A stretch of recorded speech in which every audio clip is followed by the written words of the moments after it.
Hi, welcome. This is Dr. John DeMartini. This is one of the most amazing and inspiring shows that you can listen into. If you want to be on the edge of your seats, if you want to open up your heart, if you want to expand your mind, and you want to meet incredible people, stay tuned because you're just about to experience a transformative radio show that will change your life. And you're listening to the Dr. Pat Show that's coming up right next.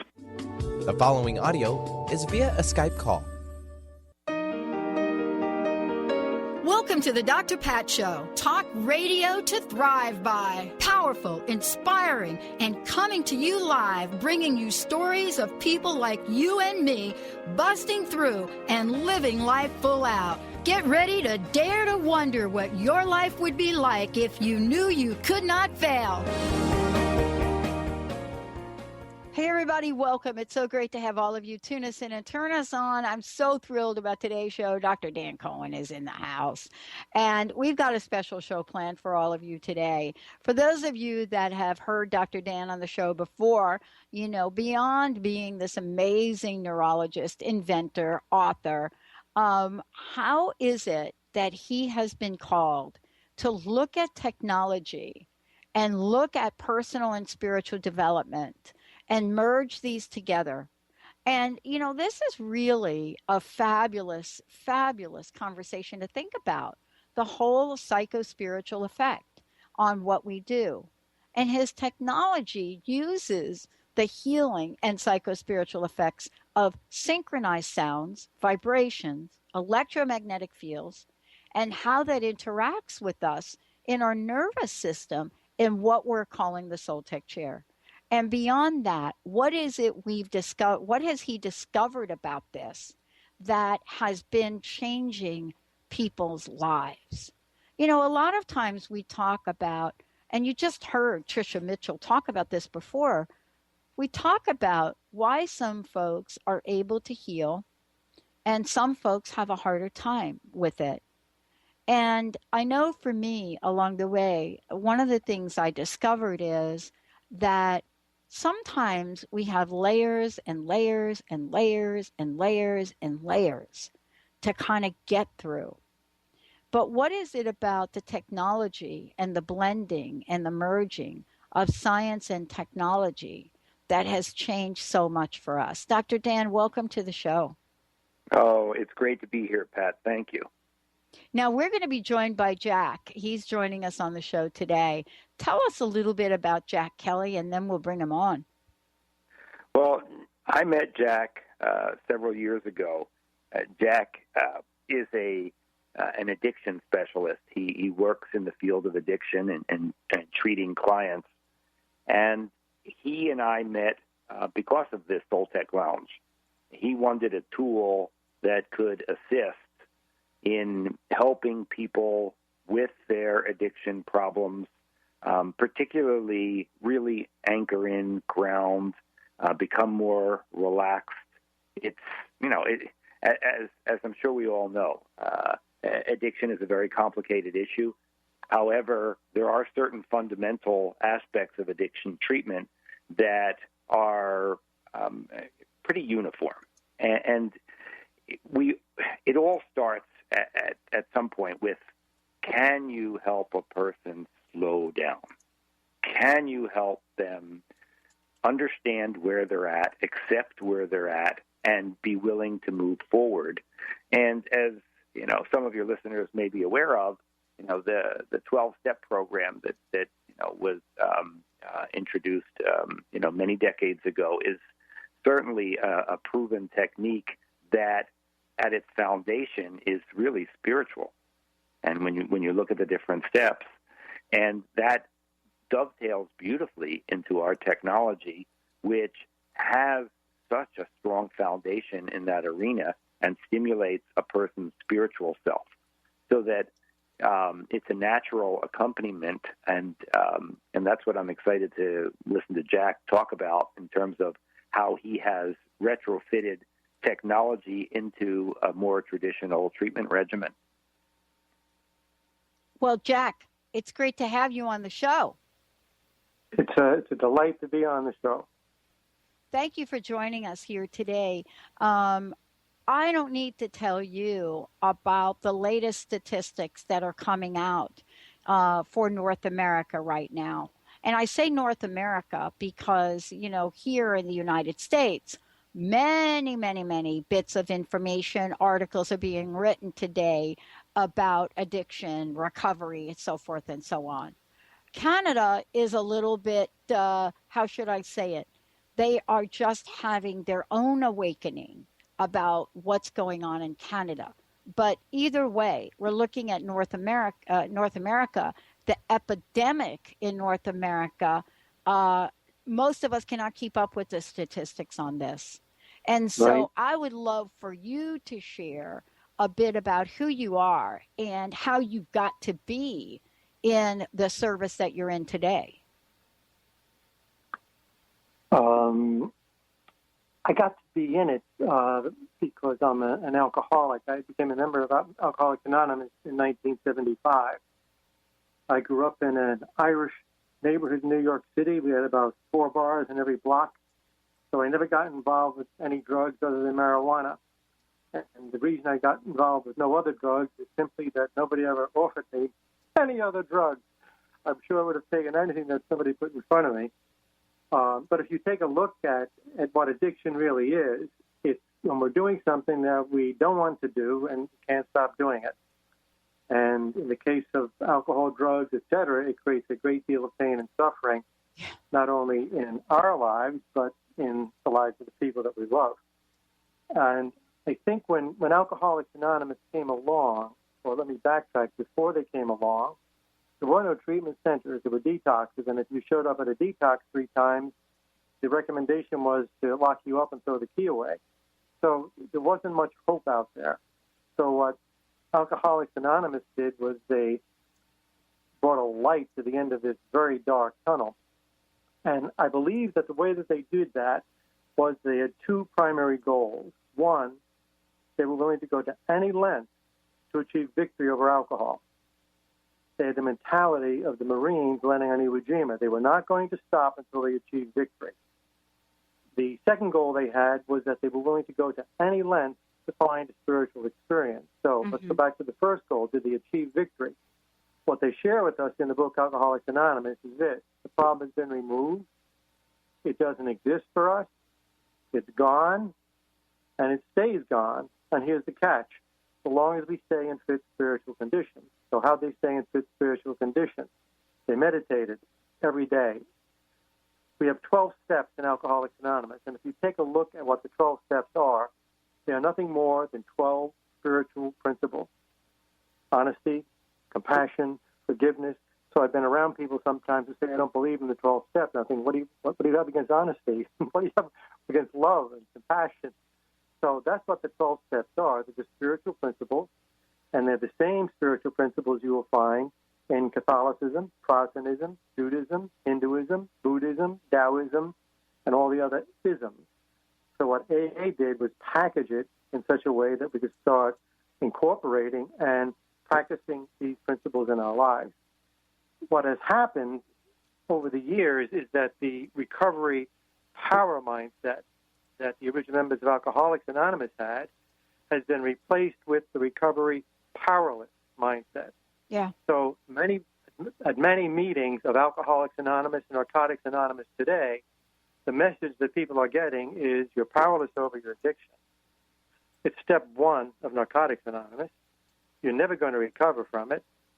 It actually wants to kill you. As a matter of fact, it's out there doing push-ups, just waiting to take you out.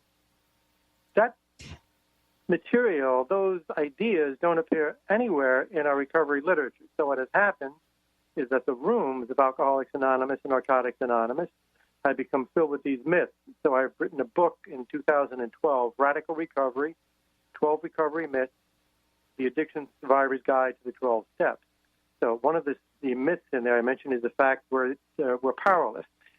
It's important to understand what the original members of Alcoholics Anonymous meant when they said we were powerless over alcohol. They did not say they were powerless over their addiction to alcohol.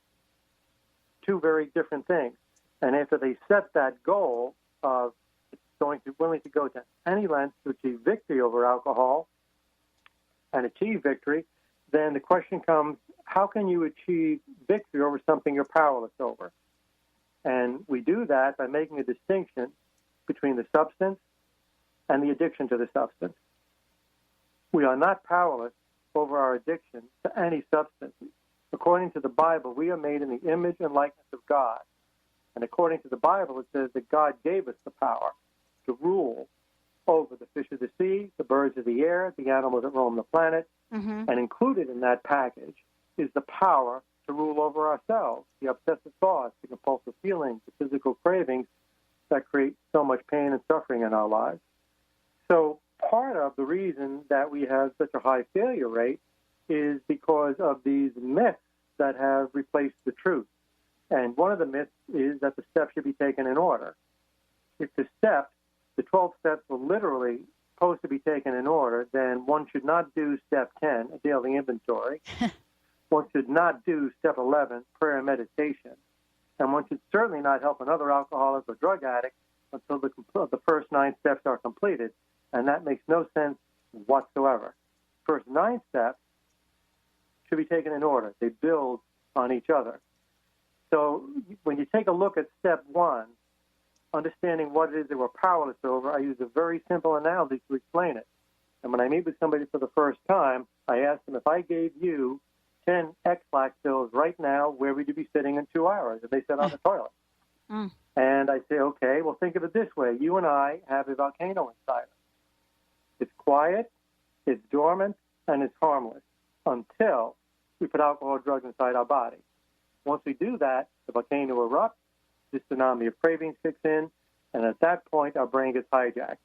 There's no access to rational thought. I can lose a job, a career, a marriage, a relationship, my driver's license, custody of my children. Once the cravings kick in, there is no access to that. I've said many times, I love you, I promise you, I'm never going to do it again. And I meant it every time I said it. Unfortunately, there's no access to that love when the cravings kick in, because the cravings are more powerful than love. And what we lose in our addiction is that spiritual connection. So somebody can believe in Jesus and Buddha and Moses and all the great spiritual teachers, but once the cravings kick in, we lose the connection to that also. So if you take a look at the resources that we have available to us as human beings to solve the addiction problem, one is love. And it's said that love is the most powerful force in the universe, and it is not, because the cravings, once they kick in, are much more powerful than love. We have this incredible mind that has enabled us to create all the technology of the last 100 years, the ability to reason. But the ability to reason as far as I could lose a job, a career, a marriage, a relationship, doesn't work with addiction. If you take a look at religion, I think of religion as a candle, and it comes with custom, it comes with traditional, it comes with certain beliefs, and many people who come into treatment have, quote, religion, but if you think of the candle, what they don't have is the wick. And the wick is spirituality, which is what the 12 steps are all about.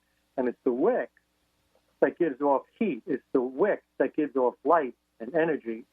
And without that, you have this candle, but it's not producing anything, any kind of energy or force. So what I have found when I met Dan is the whole goal is to have a spiritual experience.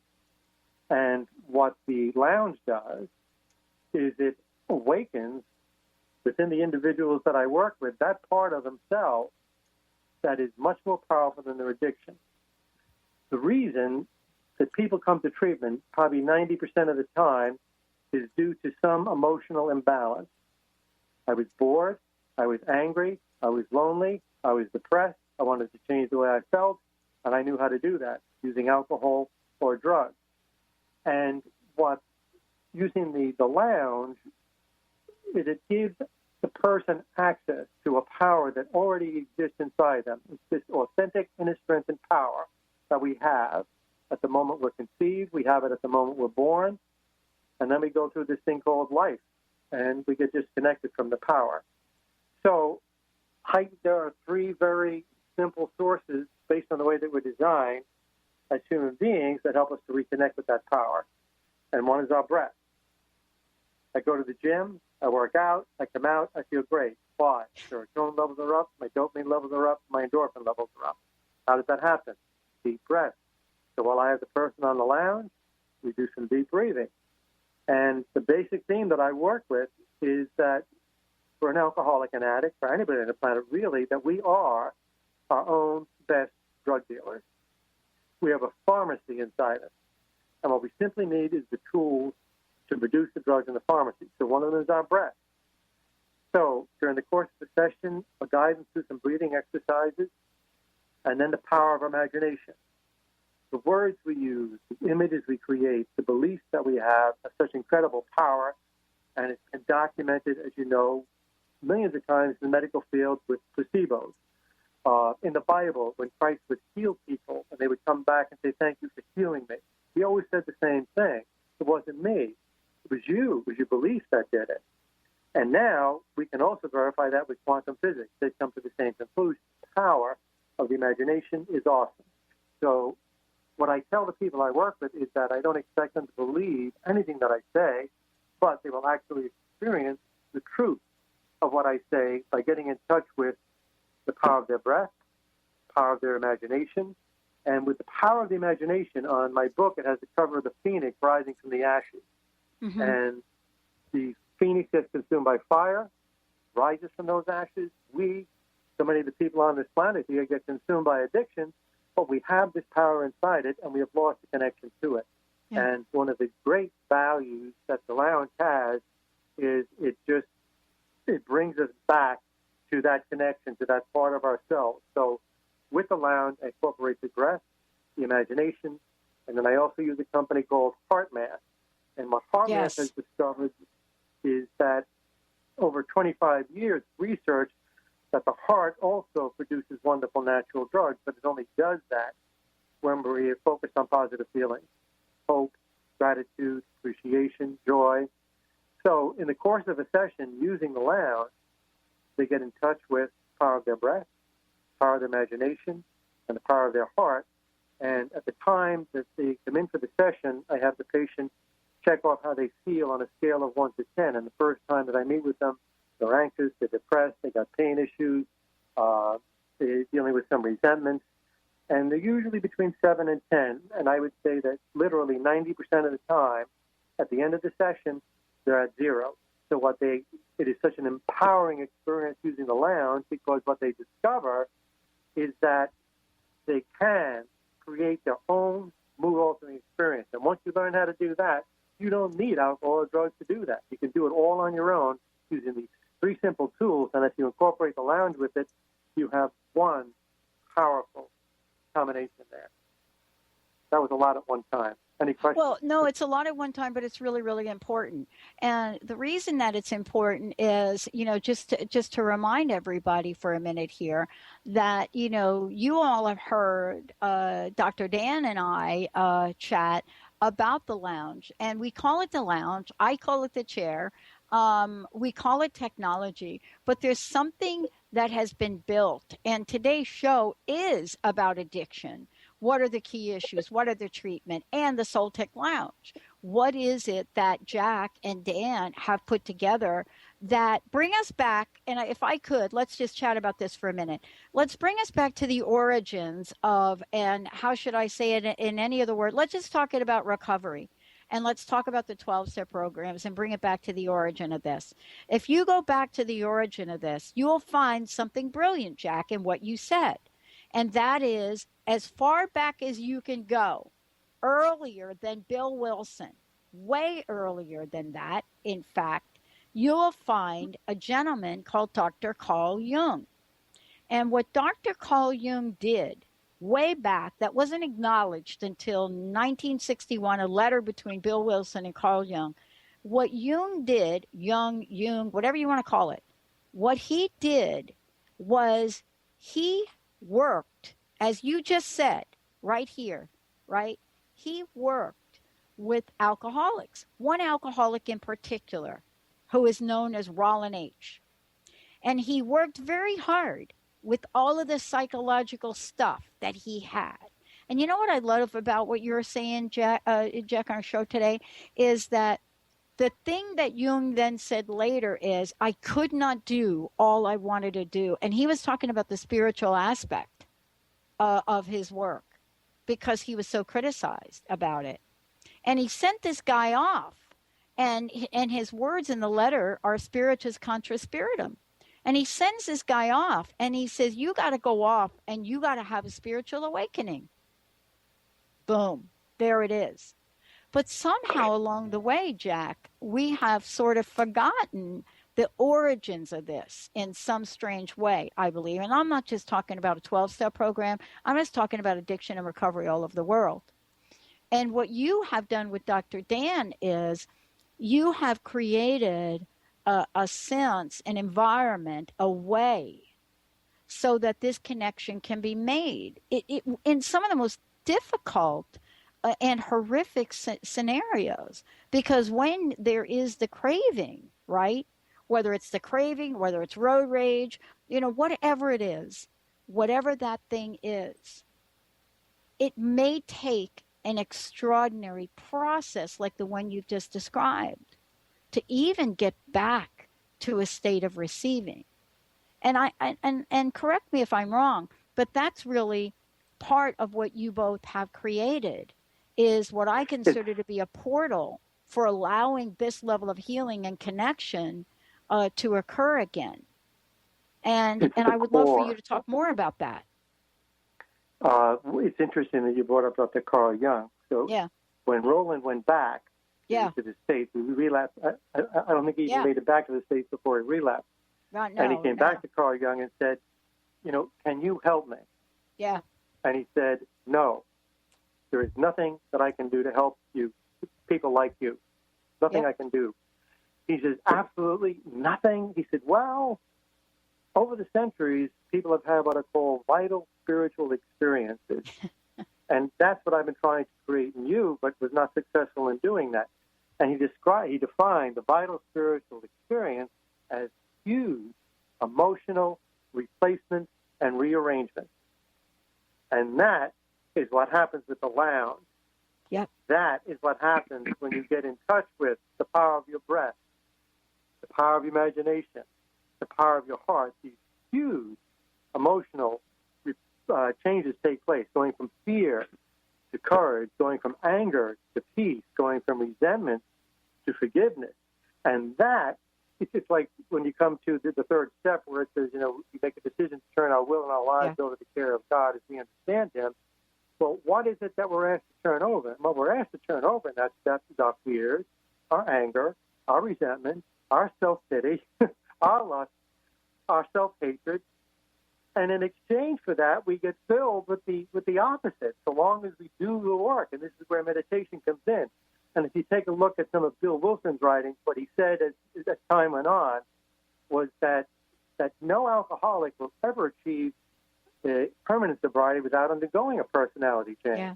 And that involves these changing the way we think, changing the way we feel, changing the way we act.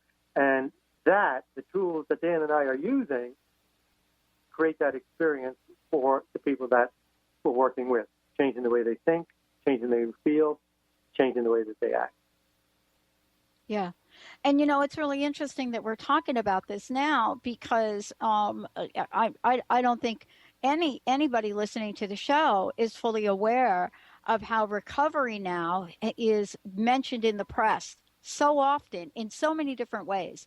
Everything from the latest film that's out about it to traditional spiritual communities, religious communities saying, listen, we've got this angle of it covered. Come work with us. Let's do it this way. And, I don't think we're here to make a judgment about one thing or the other. I think we're here to say, wait a minute, we are in an epidemic right now. We have got an epidemic going on right now. And there isn't any propaganda that's out on the war on drugs that has ever even imagined the degree to which this epidemic is taking hold. And I think, Jack, that is really the change in the conversation today, is we're not talking about, a group of alcoholics sitting around in Akron or New York and reaching out and helping each other and pulling people from hospitals.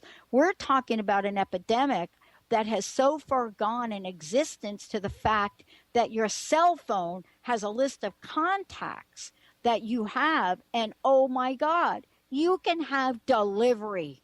And that is the world we're living in. And that's why, today we are talking about an approach and a technique that you and Dr. Dan have put together brilliantly to do exactly what you said is required. We're going to take a short break. When we come back, we're going to talk about, what is it again? And remind everybody, when we're talking about the epidemic of addiction, whether you want to talk about drugs or you want to talk about alcohol, we're talking about epidemic. We're talking also about suicide rates. We're talking about prescription drug addiction. We're talking about a treatment industry that it's a 90% failure rate. And we're talking about the business of recovery that completely ignores the kind of beautiful integration that Jack and Dan are talking about. We'll be right back.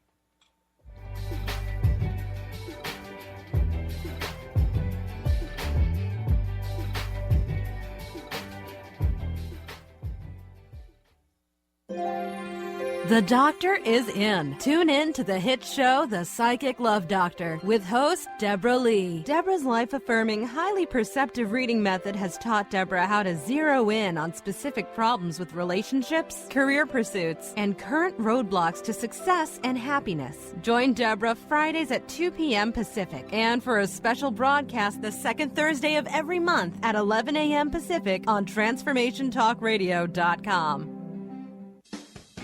Wow. Hey, everyone. Welcome. Welcome to the Dr. Pat Show. This is Talk Radio to Thrive By. I'm telling you, I got to pinch myself some days, because when each of us gets called to do something that we so not thought was in our wheelhouse to do for a purpose that's so much greater than us, we get to show up and shine. If you would like to show up and shine on the Dr. Pat Show as a co-host or sponsor, send us an email to inspire@thedrpatshow.com. Tune in to Lucid Planet Radio with Dr. Kelly Neff. This hit show will illuminate your senses and empower you beyond your daily stressors and hardships. Renowned psychologist and author Dr. Kelly will captivate you with far-reaching topics and amazing guests as you wake to the greatest version of yourself. Learn to tap into your intuitions, think critically about our world, heal emotional and psychological wounds, and follow your passions to live your dreams. The Lucid Planet. Welcome home. Visit lucidplanetradio.com for more information. Are you anxious, worried, or insecure? Hi, I'm Dr. Friedman Schaub. I'm the author of The Fear and Anxiety Solution. Join me for my next breakthrough video seminar, which starts on September 10th. This program has helped thousands of people worldwide to overcome their struggles with anxiety, and I'm certain it can also help you. If you're ready to be free again and have a stronger foundation of inner peace and confidence, visit thefearandanxietysolution.com. Get ready to experience Truth Talk Radio with host Deb Acker. Tune in to Truth Talk Radio each Wednesday at 3 p.m. Pacific on TransformationTalkRadio.com to illuminate the truth in your daily life as you experience life, love, and abundance from a whole new perspective. This hit show will leave you feeling lighter and bring you into a place of infinite possibilities every day in every way. Visit TruthTalkRadioshow.com for upcoming transformative topics and guests. Do you want to achieve your goals? Do you want to strengthen relationships with others? Do you want to improve your financial status? Colette Marie Steffen is partnering with Mark Kettenbach to bring you an energetic upgrade online experience. Unfold and develop your full potential. Visit energeticupgrade.com today for more information. That's energeticupgrade.com.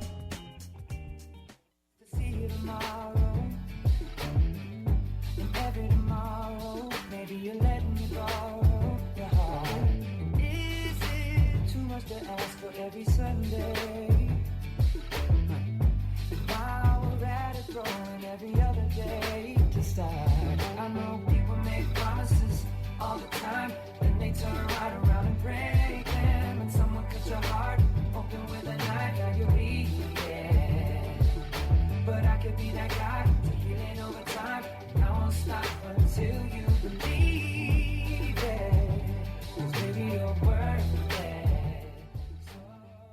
Hey, everybody, welcome back. And before before Jack and I get going here, Dr. Dan, we have talked about SolTec technology before, but I want to just take a moment and just, ask that you please let us know and let the audience know how they can find out more about this. And what I would like to encourage people to do is when you look at the technology, this is something you want to pass on to a practitioner. I mean, we have shared many stories of what the potentiality is of healing. And all of us really now know that there is this energy life force, especially now the science is coming out about it and the research is coming out about it, about what facilitates healing. What are the stories of people that you hear now that are getting well as opposed to those that are not? What is it that they have in common, right? We call it in the research field a meta-analysis. But today we're talking about something very specific. Dan, I know you're there. I know you've been listening here to the show.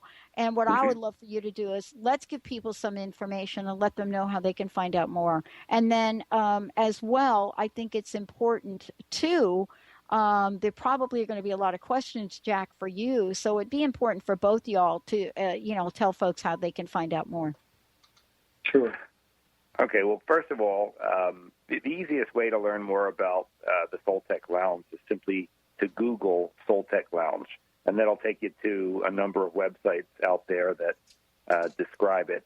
And you'll probably come to toolstoawaken.com. But the easiest thing is just Google SolTec Lounge, SOLTEC, and then Lounge. And in terms of what you were talking about, Pat, regarding that meta-analysis, so to speak, it's really interesting as a physician when I look at people who have responded to this technology.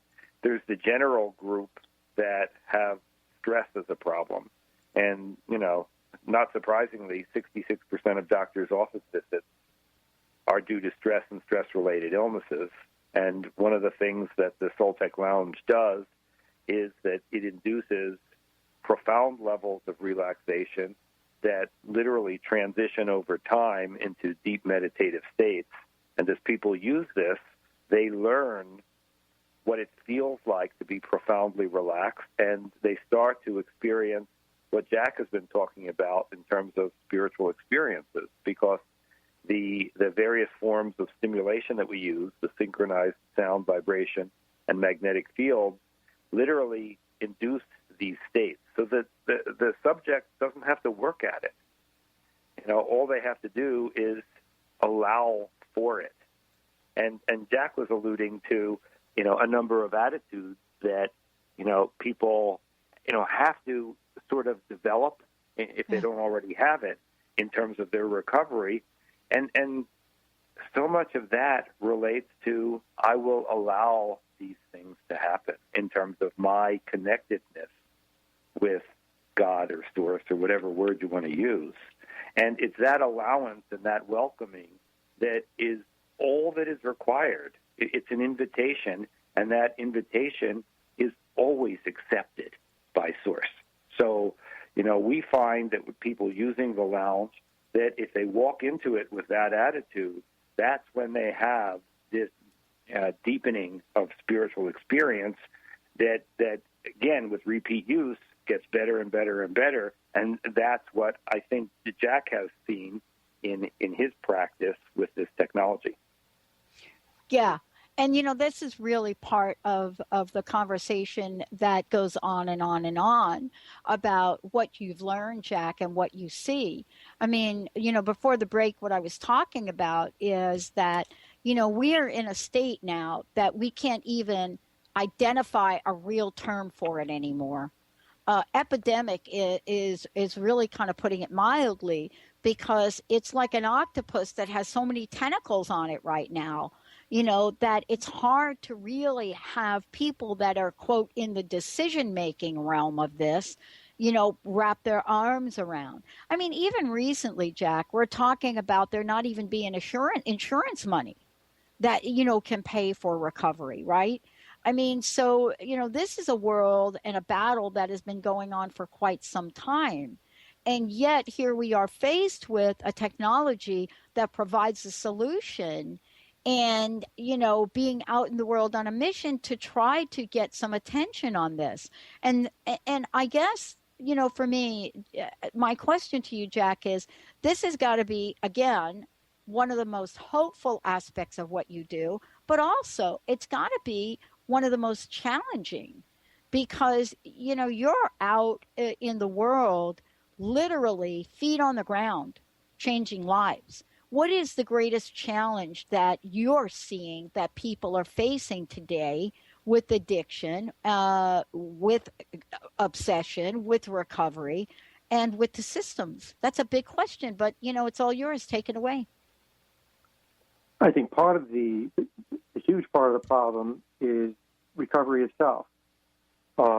Again, going back to the truths that we find in our recovery literature have been replaced with these myths. So when you take a look at the steps, you were talking about going back in time like before Bill Wilson. We can go back to Buddha. Buddha said if you want to be happy, joyous, and free, two things have to happen. Number one, you have to stop creating suffering in your life and the lives of the people you say you love. And then after you do that, then spend the rest of your life doing something to help alleviate the suffering of other people on the planet. And that sums up what the 12 steps are. The question is, how do we stop creating suffering in our lives and the lives of people that we say we love? And what the solution found by the original members of AA was a spiritual solution, which involved helping other alcoholics and taking time. If you read through the book Alcoholics Anonymous, you discover, I wouldn't say quickly, you have to connect the dots. They meditated every day, the original members of AA. It was like brushing your teeth in the morning for them. So when you take a look at when people go to meetings and they say that the steps should be taken in order, well, step 11 is meditation. That's a long way down the pipe.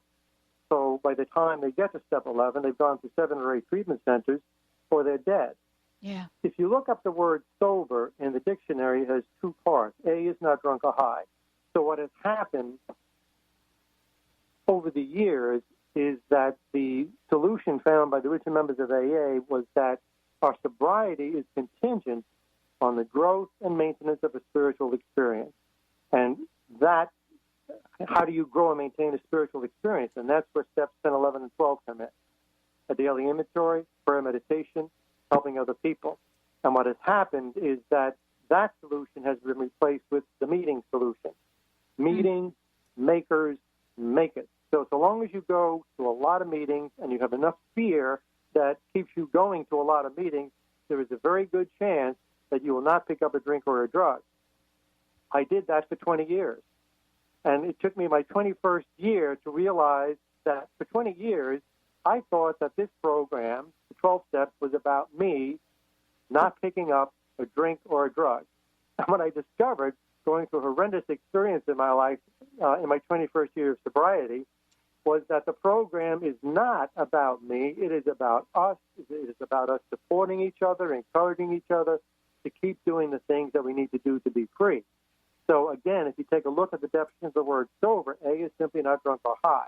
And the second part of the definition of the word sober is well-balanced, realistic, sensible, dignified, rational, not driven to extremes in emotional thought. And one does not get that by simply not drinking and using drugs. One gets that by reconnecting to this power that we have, this authentic inner strength and power that we have inside us. But again, the message has become so diluted that when somebody comes into recovery, if they have an issue with God, somebody in the room is going to say, that's not a problem. You can use a chair or a doorknob as your higher power. This program is supposed to restore us to sanity, not put us deeper into insanity. It's a very simple concept. If somebody had a problem with God, what the original members of AA told them was, hey, use the group as a higher power, because the group has power. Unconditional love, the day that you walk in the door, structure, organization, acceptance. Use nature as a higher power.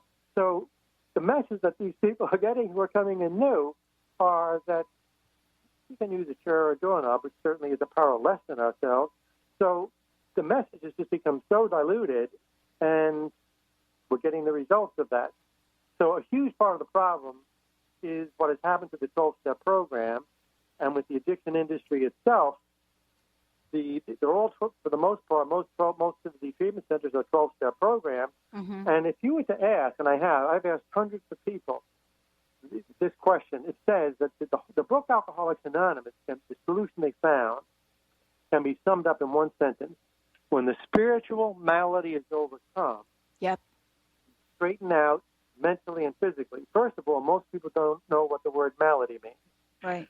And then I ask, when I explain the malady is just a no, it's like, well, can you tell me what the spiritual malady is? And I get this blank stare, or it's a disconnection from God. And the spiritual malady, where that statement is made in the book Alcoholics Anonymous, is followed immediately by resentment. Is the number one offender. It destroys more alcoholics than anything else. So it goes right back to what the Carl Jung said. We have to become free from the slavery of addiction, this huge emotional displacement, rearrangement. And when you look at the role that these destructive emotions had and have on us alcoholics and addicts, as it was explained in the big book, fear. It was an evil and corroding thread. The whole fabric of our lives was shot through with it. So it's these destructive emotions that we get so consumed with ourselves, and we lose that connection to that authentic inner strength and power that we have inside us. And what Dan has done, what the lounge does, is it meditates you. It puts you into that state. But the thing is that when people leave treatment, most of them don't leave with the lounge. So when they don't leave with the lounge, that's why I teach them these very powerful tools using the power of their breath, the power of their imagination, and I have them burn into their consciousness the message that's on the cover of my book, that we can and do rise like a phoenix from the slavery of addiction.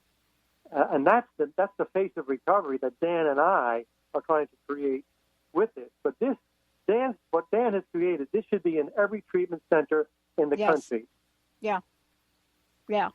Not only that, I mean, if we're talking about, how this works in the world, is that there should be people as well, like you're talking about, that are skilled in enabling people to do this. Because, I look at this in a couple different ways. I think about Carl Jung, and I think about, and then I think about a couple of other things. It's really a Kickstarter. It's something that many people struggle so much with in the realm that you and I are talking about. And you're absolutely right. I mean, somebody once said to me, in talking about this, and by the way, if you look at my family history, my mom was an addict and an alcoholic and committed suicide. And so, this is something that, myself, I've looked at in my life. I just, buried two sisters 2 years ago. One of them died with a needle in her arm, and that was that. And yet at the same time, the solution is right in front of us here. See this? Solution is right in front of us. And I agree with you. Every addiction center in the United States and Canada should be calling Dr. Dan right now and saying, we've got to have this technology in here. Now, many people say, well, okay, let's talk about this. Well, a lot of these treatment centers are government funded. Okay, so let's talk about the ones that are not. The ones that it's $80,000 a month to be in. Folks, dial the phone, because there is something that can change the rate of recovery. And I want to ask you about this in the last couple of minutes we have here. Some people say there's nothing that's going to change the rate of recovery. And I wanted to hear what you have to say about that. What are you finding? What are some of the things that definitely could make a difference here that we're really not wanting to talk about?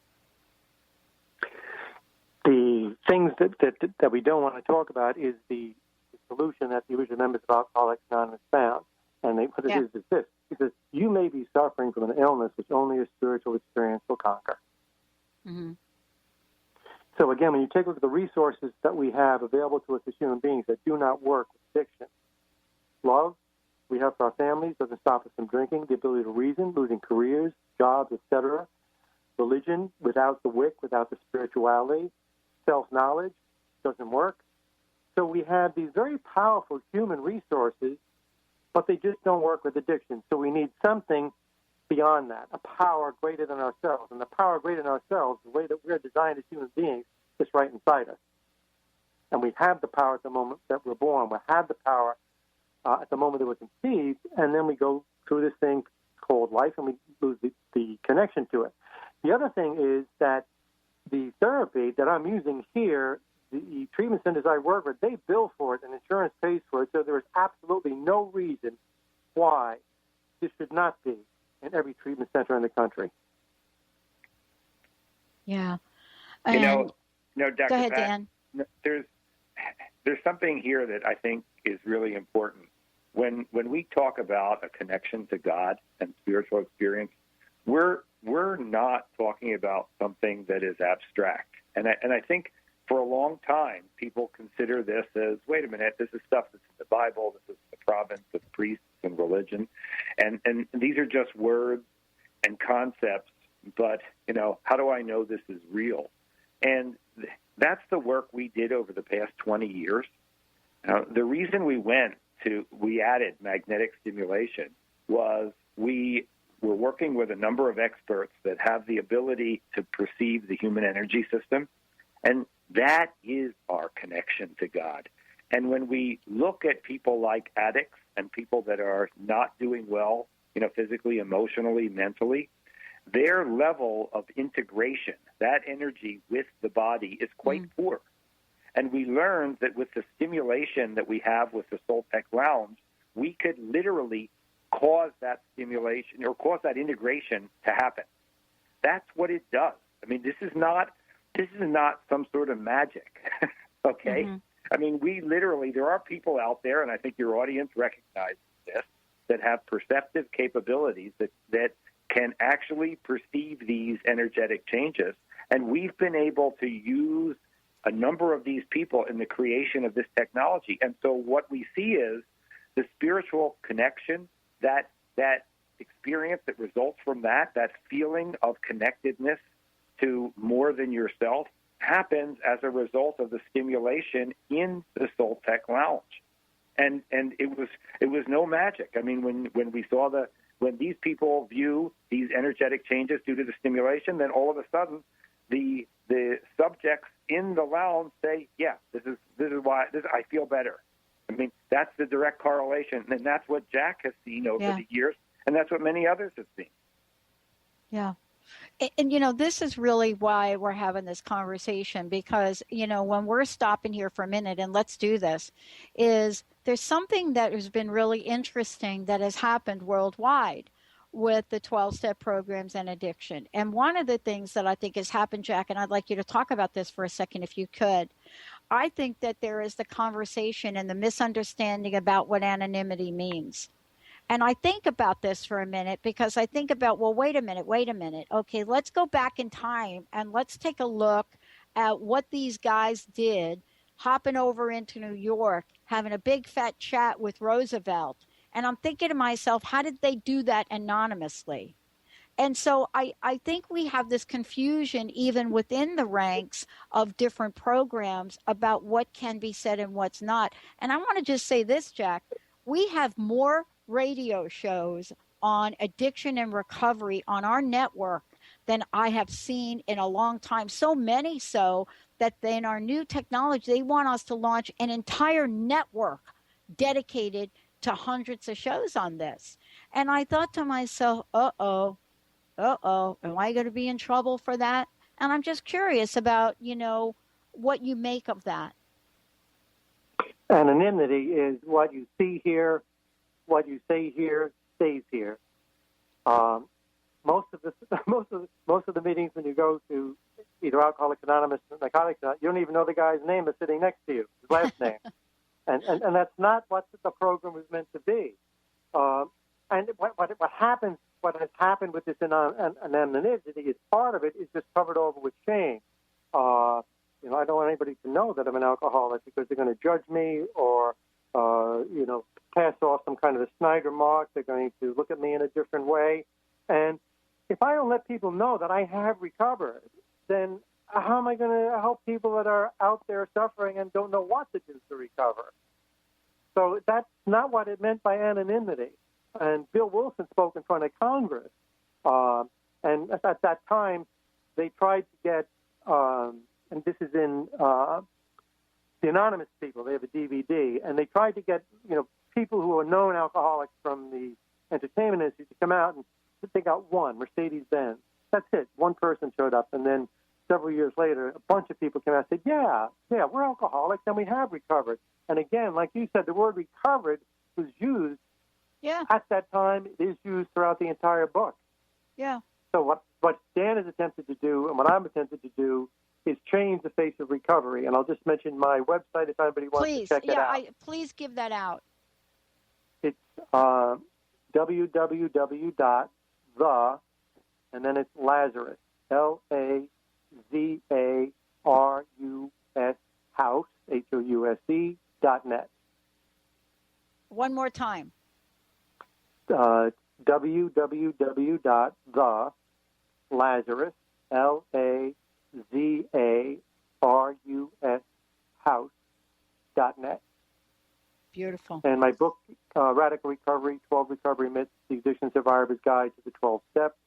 Reviews are available on Amazon. It can be purchased on Amazon, at bookstores, etc. Right. And you also gave us another website that I want to just say to people that I've just gotten on, and also the anonymous people. You also gave that, correct, earlier. Could you give that again, please? Yeah, just go into Google and put in the anonymous people, and it's the actual website is www.manyfaces1voice.org. Okay. I think that what's happening now, and, this is really what we're seeing, is that for many of us that have lost so many people, so many, I can't even begin. I only mentioned two of my sisters. I mean, I have another sister that, in 1992 died on the hospital floor. It has gone far beyond looking at guidelines and rules and thinking about what we should not do. I hope that we can change the narrative and get back to what you shared today in the show and get back to the origins that were originally prescribed and say what is working and what do we need to do. And I think this is really, the rising up of this. The other thing, Jack, I don't think that you mentioned, I know that my sister talked about quite a bit, was, the essence of Bill W. and whether or not Bill W. had to have a little, a chemical push himself to his own spiritual awakening. But the point is not that or this. The point is that there is something that we can do now. And Dr. Dan and you have happened to figure out a way to get this thing kick-started. If you take a look at it in simple terms, addiction is an energy, it's a force. If we guide it and direct it, it opens up a world of imagination, intuition, creativity, and power. And if we don't guide it and direct it, it destroys us. And what Dan has created with the lounge, it begins that process, opening up that world of imagination, intuition, creativity, and power. The power is inside us. It's the way God made us. It's not in a chair. It's not in a doorknob. But you need to use the tools to wake up the power. And that's what this tool does, simply by itself. But then you add in the other simple tools, the breath, the imagination, and what HeartMath discovered with the power of the heart. Powerful, powerful tools. And they're not being used in the industry. Yeah. And I just want to make sure that the website, Jack's website is LazarusHouse.net. TheLazarusHouse.net. For those of you out there. The book that he's got out there is, and by the way, you can find it just about anywhere, Radical Recovery. But please go ahead and check out his website, connect with Jack, and let's do something to change things now.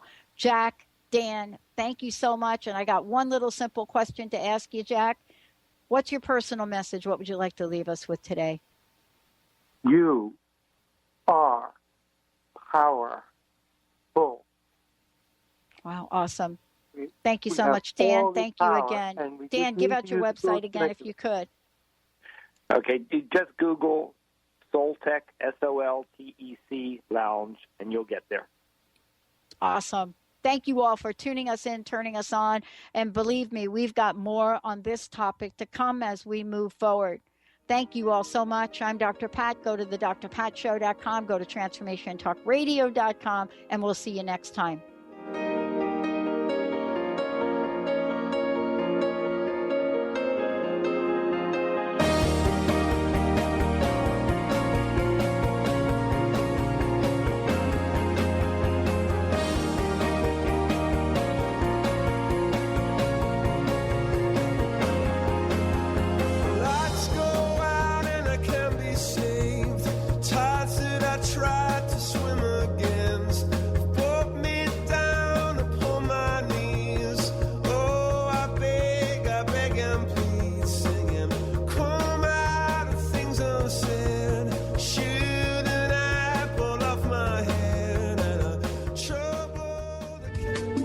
Preceding audio was via a Skype call.